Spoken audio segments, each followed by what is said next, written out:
Welcome to our guide on resetting your OnlyFans password. Forgetting your password can be frustrating, but we're here to help. Step 1. Go to the OnlyFans login page. Look for the Forgot Password link right below the login fields. Once you're there, click that link. This will take you to the password recovery page where you'll need to enter your email.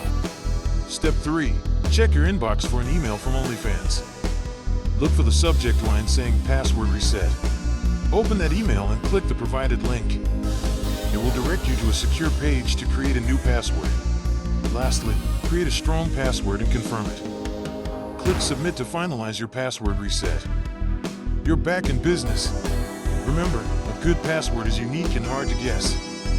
Avoid using easily obtainable information like birthdays.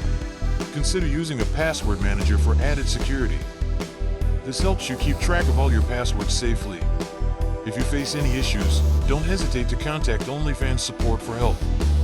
They are there to assist you. Staying secure is key.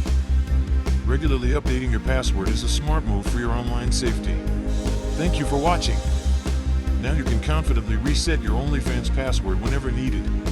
Don't forget to like, subscribe, and share for more tips on using OnlyFans securely and effectively.